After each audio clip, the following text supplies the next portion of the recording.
할렐루야. 오늘 하루도 복된 하루입니다. 성삼위 하나님이 우리의 삶을 인도하시고 주의 말씀으로 우리 이끄시며 예수 그리스도의 이름을 붙들고 성령 안에 걸어가는 모든 자들에게 하나님의 샬롬과 기쁨으로 충만케 채워주실 것입니다. 함께 말씀 가운데 거하며 기도하며 오늘 이 아침 시작하기 원합니다. 9월 19일 화요일 아침 예배 성삼위 하나님께 올려드립니다. 오늘 하나님의 말씀은 민수기 10장 1절부터 10절까지입니다. 민수기 10장 1절부터 10절까지입니다. 여호와께서 모세에게 말씀하여 이르시되 은나팔 둘을 만들 때 두들겨 만들어서 그것으로 회중을 소집하며 진영을 출발하게 할 것이라.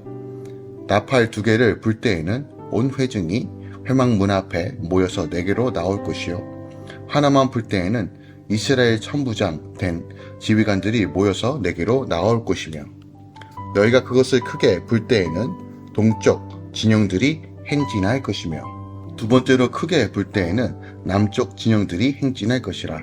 떠나려 할 때에는 나팔 소리를 크게 불 것이며 또 회중을 모을 때는 나팔을 불 것이나 소리를 크게 내지 말며 그 나팔은 아론의 자손인 제사장들이 불지니 이는 너희 대대의 영원한 율례니라. 또 너희 땅에서 너희가 자기를 압박하는 대적을 치러 나갈 때에는 나팔을 크게 불지니 그리하면 너희 하나님 여호와가 너희를 기억하고 너희를 너희 대적에게서 구원하시리라.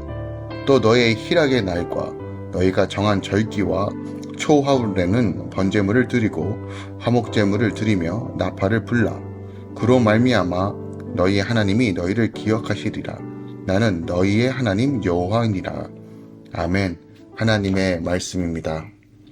여호와 하나님께서 모세에게 나팔 2개를 두들겨 만들라고 명하십니다. 그리고 제사장들이 그 나팔을 불어 회중을 소집하거나 행진하는 신호로 삼게 하라고 명령하고 계시죠. 또한 전쟁에 나갈 때 희락의 날에도 나팔을 불라고 명하십니다. 그러면 하나님이 너희를 기억하고 대적에게서 구원하셔 주시겠다고 약속하고 계십니다. 이제 오늘 본문은요, 본격적으로 행진을 위한 또한 이스라엘 백성들을 통솔하기 위한 필요한 은나팔 제작을 명령하고 계시고 그 신호가 무엇인지를 가르쳐 주십니다. 719 직후부터 약 1년 동안 시내 광야에 머물렀던 이스라엘 백성들이 드디어 가나안을 향해 출발하게 이른 것입니다. 물론 하나님께서는 그들을 불기둥과 구름기둥으로 인도하십니다. 그럼에도 불구하고 200만 명이나 달하는 이 큰 무리들을 인도하기 위해서는 적절한 조치와 방식이 필요했습니다. 이에 하나님께서는 모세에게 은나팔 2를 만들게 하시고 또한 신호 규정을 주심으로써 이 나팔 소리를 듣고 백성들이 따르게 했던 것입니다. 이런 의미에서 이 나팔 소리는 하나님의 음성, 하나님의 명령과 같은 것이었습니다. 결국 하나님께서는 자기 백성들을 구체적인 방식과 방법으로 말씀으로 인도하여 내신다는 것을 오늘 이 본문 말씀을 통해서 우리가 확인해 볼 수 있다는 것이죠. 오늘 본문 말씀을 조금 더 절별로 함께 살펴보기 원합니다. 1절부터 4절까지는 이제 은나팔을 만드는 법에 대해서 가르쳐 주십니다. 회중을 소집하고 또 진영을 출발할 신호로 쓰일 은나팔은 하나님의 절대 명령을 상징합니다. 나팔 2개를 불면 온 회중이 회막문 앞에 모여야 하는데 이는 모든 공적 집회가 하나님의 뜻을 따라 그분 앞에서 이루어져야 함을 보여주고 있습니다. 그런데 온 회중이나 지휘관들을 모으는 은나팔을 두들겨 만들어집니다. 이 어떤 의미가 있을까요? 즉 고난 속에서 말씀으로 자아가 두들겨진 자라야 하나님의 뜻을 예민하게 분별하는 지혜를 얻는다라는 교훈을 줍니다. 다른 영혼을 섬기는 이끄는 영적 지도력을 가질 수 있는 것은 이런 고난과 여정을 통과하여 자아가 깨지고 말씀으로 다시 한번 훈련받아야 된다는 것을 우리에게 가르쳐주고 있죠. 5절부터 8절까지 살펴보면 당시 계수된 이스라엘 군대만 60만이 넘습니다. 이처럼 수많은 사람이 행진하려면 절대적으로 질서가 필요합니다. 하나님은 은나팔을 크게 불 때 동쪽 진영들이 두 번째로 크게 볼 때는 남쪽 진영들이 먼저 행진하게 하십니다. 이렇듯 말씀을 잘 들어야 내 순서가, 내 위치가 어디인지 알 수 있다는 겁니다. 하나님은 회중을 움직이는 나팔을 제사장들이 불게 하십니다. 즉 주님께서 세우신 영적 지도자들이 이끌어간다는 것을 분명하게 가르쳐주고 계시죠. 그러므로 영적 지도자들이 부는 나팔 소리에 귀 기울이고 주의 말씀을 따라 순종하며 나아갈 때만이 거룩한 질서와 화평이 임한다는 것도 오늘 본문이 우리에게 가르쳐주고 있다는 것입니다. 9절부터 10절까지 살펴보면 약속의 땅, 즉 적과 꿀이 뜨르는 가나안 땅에 들어갈 때 이스라엘을 압박하는 대적들이 있을 것입니다. 그때 성도들은 놀라면 안 됩니다. 이스라엘 백성들이 놀라지 말아야 되는 것처럼 우리도 어떤 상황 속에서도 놀라거나 도망가지 말고 나팔을 크게 불면서 치러 나가야 한다는 것이죠. 교회는 훈련소입니다. 이 세상은 영적 전쟁하는 곳입니다. 우리 삶의 모든 것이 전쟁과도 같습니다. 그곳에서 하나님 나라를 세워갈 사명이 있습니다. 전쟁의 날에 부는 나팔은 전쟁이 하나님께 속해 있음을 외치며 예수님만이 나의 대장이시고 성령의 도우심을 의지할 때만이 승리할 수 있다는 선포입니다. 말씀을 따라 구원을 위해 늘 영적 전투를 치르며 하나님을 기억하고 반드시 구원해 주시는 그 하나님을 붙들며 나아갈 때, 예수의 이름을 선포하며 성령의 음성을 따라 나아갈 때 우리의 인생은 반드시 승리하는 인생, 복된 인생, 복을 누리며 나눠주는 인생을 살 수 있다는 것을 오늘 본문이 우리에게 명확하게 가르쳐주고 있는 것입니다. 오늘 본문 말씀을 통해서 우리가 한 번 더 깊이 묵상할 것이 무엇이 있을까요? 전 2절 말씀 한 번 더 묵상하기 원합니다. 하나님께서 모세에게 은나팔을 만들라고 합니다. 자, 은나팔의 가장 중요한 용도는 두 가지가 나옵니다. 곧 회중을 소집하고 또한 진을 행진하는데 이 은나팔이 사용됩니다.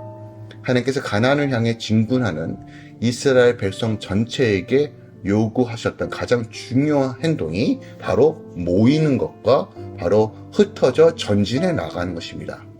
그러니까 하나님께서 이스라엘 백성들에게 오직 한데 모여서 한 마음과 한 뜻으로 하나님을 섬기는 것과 하나님께서 약속하신 축복의 땅을 향해 전진해 갈 것을 요구하기 위해 이 은나팔을 두들겨 만들라고 하신 것입니다. 즉 성도는요, 모일 줄 알아야 되고 전진할 줄 알아야 한다는 것입니다. 이게 바로 교회의 부르심입니다. 우리가 교회에 오는 이유가 무엇입니까? 우리가 말씀 안에서 내 자아가 깨어지고 성령의 능력으로 덧입혀져서 이것이 훈련되어져서 하나님의 은혜의 그 충만함으로 채우기 위해서입니다. 우리가 전진하는 것은 무엇입니까? 삶의 영역에서 하나님 나라를 확장하며 내 안에 흘러넘치는 그 은혜를 이 땅에 쏟아냄으로써, 흘려보냄으로써 하나님의 살아 역사하심을 증거하는 것입니다. 이것이 바로 교회의 본질적 모습이라는 것입니다. 우리가 서로 사랑하고 땅끝까지 복음을 전하는 것, 우리가 이것을 하기 위해서는 반드시 모여 함께 기도하며 말씀 가운데 훈련되어지는 삶, 그리고 이 충만한 은혜가 내 안에 흘러가며 삶의 영역에서 함께 주의 나라를 선포하는 것, 이 두 가지가 교회의 분명한 부르심이라는 것입니다. 그러므로 이 부르심은 어제나 오늘이나 앞으로 동일할 것입니다. 모이기를 패하는 그 모든 것들을 패하고, 또한 하나님 나라를 세워가기 위해 박는 그 모든 것들을 패하고, 우리는 힘써 모여 기도하고 예배하며, 또한 하나님께서 주신 말씀과 은혜를 세상 가운데 흘려보낼 수 있도록 전진하며 나아가는 것, 이것이 바로 성도의 부르심이라는 것입니다. 일단 우리가 주목해야 될 것은 나팔을 불 때 몇 번 불고 크게 불고 작게 불고에 따라서 어떻게 행동해야 되는지를 분명히 가르칩니다. 지금 무슨 얘기냐? 하나님의 음성을 분별하기 위해서는 하나님의 말씀을 분명히 알아야 한다는 것입니다.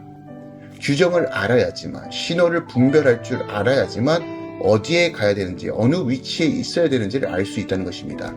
자의적 해석 안 됩니다. 하나님의 말씀을 볼 수 있고 이 통찰력을 가져야 됩니다.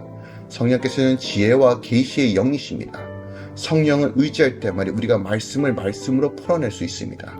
성령이 역사하기 위해서는 우리 안에 자아가 깨지고 회개의 삶이 이루어지고 말씀을 붙잡는 갈망과 목마름과 예배적 삶이 이루어졌을 때 성령께서 우리 안에 역사하시고 활동합니다. 그러므로 우리는 예배와 기도, 찬양과 성령 안에 걸어가는 것이 전부입니다. 늘 주님 붙들며 말씀 한 구절이라도 붙들며 삶으로 적용하며 나가는 삶, 이것이 바로 분별된 삶입니다. 기억하시다. 우리는 분별되고 구별된 존재입니다. 세상과 분리된 존재가 아닙니다. 세상 속에 살지만 구별되고 분별된 삶을 삶으로써 하나님의 나라를 세워가는 것입니다. 그러므로 오늘 이 아침에 다시 한번 말씀이 무엇을 이해하게 하는지 더 깊이 묵상하며 성령께서 계시 주시고 알려주시는 방식이 무엇인지를 더 깊이 깨닫는 시간 되기 원합니다.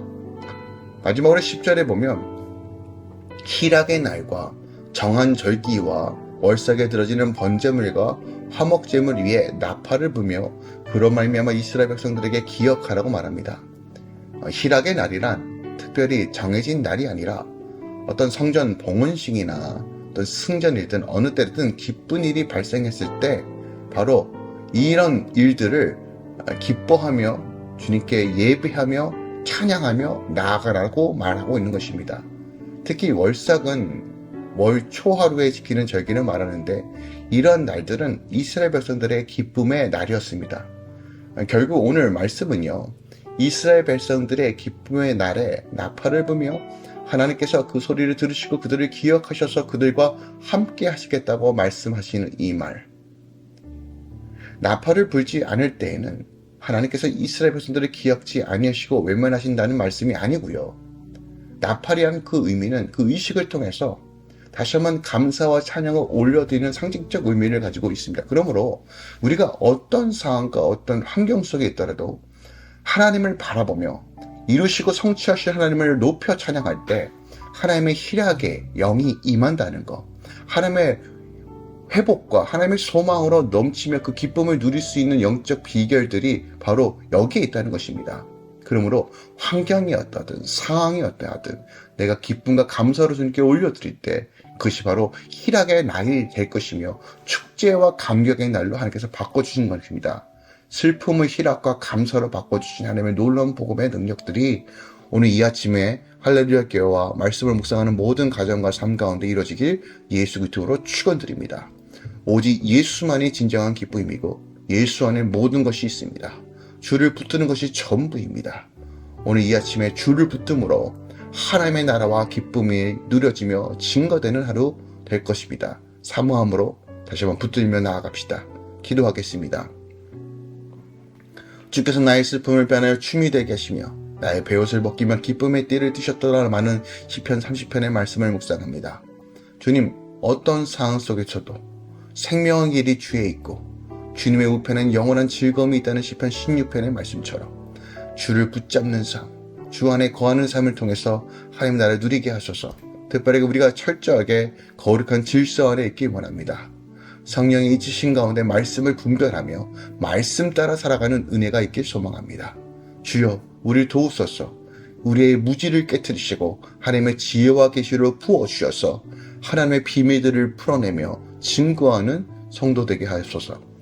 오늘 할렐루야 교회 모든 성도들과 다음 세대들과 삶의 진장과 모든 영역 가운데 하나님의 충만함의 것을 선포합니다. 주여, 이루소서. 이제는 우리 주 예수 그리스도의 은혜와 우리 하나님 아버지의 놀랍고 지극하신 사랑과 성령 하나님 내주겠던 충만 역사하심이 이제부터 영원까지 함께 계시길 축원하노라. 아멘.